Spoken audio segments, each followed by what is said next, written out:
Hello everyone, welcome to Deaf Mute Studio. This is 31 Days of Horror, where myself and Gareth Crash Bang Wallop What a Lover Gibson recommends a horror film for you to watch during Halloween. So Gib, we're on the 30th of October. What have you got for us? 2 more to go. Right, so my pick today is Wes Craven's 1996 classic, Scream. One of my favourites. It's same. Just one of my absolute favourites. Again, like yesterday's pick, just was so much nostalgia for. It's the first absolute bona fide horror classic that I was there for, and I remember I wasn't old enough to see it in the cinema or anything like that, but I remember it coming out. I remember the absolute kind of like the fandom that came around it and the hype. It was so hyped, and it was just it kind of showed that people really were itching for a brand new horror movie, and there wasn't. It was a dying art in the mainstreamly anyway. So this was just this was the first big mainstream horror movie probably since, Silence of the Lambs, something like that, which people don't regard as a horror movie. I do, but that's just me. Just such a great film. Just so many twists and turns. I never saw the twist coming because it throws you in a direction and then throws you in a different direction, and you just spoiler alert, you didn't see that there was two of them coming. You always kind of thought it was Billy, and then you kind of thought it wasn't, and then you did, and then you didn't, and you did again, and then you didn't, and then Beth, probably one of the best horror scream queens as well, and Sidney Prescott was one of my favorite horror kind of scream queens. Probably one of the tougher ones anyway. And an iconic iconic mask. I wouldn't say killer because there's sort of multiple killers in Ghostface, which is kind of just ingrained in pop culture now. Yeah, very much so, mate. It's also another film with a fantastic soundtrack and score. Yeah, absolutely. And a great double bill with the film that I picked yesterday, The Faculty, as well. And because it's both been written by Kevin Williamson. You can they're just both come from that same 90s teen horror cloth, aren't they? Which I love. As I say, it was a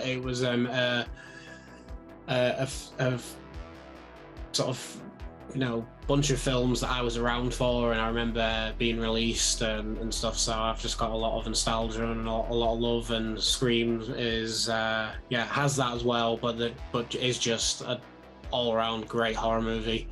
The sequels, there's just tons to pick apart, even the ones that are quite watchable, but there's just not really a lot you can pick apart about this film. It's in my eyes near perfect. Yeah, completely agree, mate. It's one of my favourites. It's the film. I'm pretty sure it was probably the first slasher film I've ever seen, or it was probably the first slasher film that I ever resonated with. It's an absolute classic. Near perfect. I absolutely adore this film. It's a great, and it was a great sort of gate into other horror movies as well. I'd already seen Halloween at that point, but there was so many films that get referenced in it that I'd never seen, and I'd never seen Prom Night, The Howling, and things like films like that just get referenced all the way through it. It just kind of made me want to watch more horror movies, because it's a horror movie essentially about horror movies. It's a fantastic gateway film into horror. Yeah, absolutely, and it wasn't really like the first meta horror movie, because some did kind of get quite meta at that point. Wes Craven's New Nightmare that came out maybe a year beforehand, did really tackle that, but I think this is the the one where it's done the best. Yeah, 100%. And it's the sequels, even some of the ones that are quite enjoyable, and have never really been able to recapture that magic. And yeah, I mean, my personal opinion, I don't mind Scream 2. The rest is shit. I did like the new one. I enjoyed it for what it was. I do enjoy Scream 2, but there is a lot of parts of it that really do annoy me. But it is enjoyable. It just doesn't have the same impact as this does. It was an absolute like phenomenon when it first came out, and it revamped horror, and for good and bad. I always loved, because I remember going around town, HMV, Virgin, and all you would see is the iconic Scream poster with the white background and the face like that. I was like, I don't even know what this film's about. It's just called Scream. Yeah, and that's probably the best part. Like, I'd love to be able to watch it going in blind as well. It would have been so cool, and because it's just what an intro! Like, it's just got one of the best intros to any horror films. That just if you're not sucked in by then, you might as well just turn it off. Yeah. So, yeah, but that's my pick for today. Absolute bona fide classic. Yeah, 100%. Fantastic pick, Gib. So I'm going to go with, I can't remember the date it was released. It's John Carpenter's In the Mouth of Madness with Sam Neill, which again is something I'm pretty sure I watched on Film 4, and I caught a little bit of it and then had to backtrack. But yeah, it's such a strange little film, Gib. It's one of those films that didn't do very well, and even though I personally think it's great, I can see why it probably didn't really set the world on fire. More so because of just how like kind of out there it is, and let's say how strange, and not a film that you can really pigeonhole and categorize, and probably must have been a nightmare to market, really.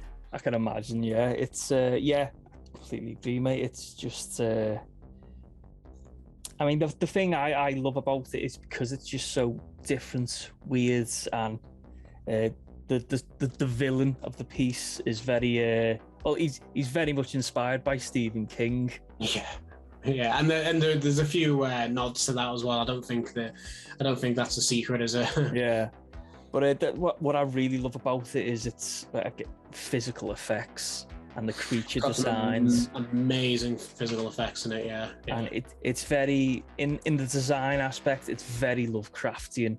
Lots of tentacles flying about, and it's so freaky. I mean, I watched it when I was younger, and I was like, this is disgusting.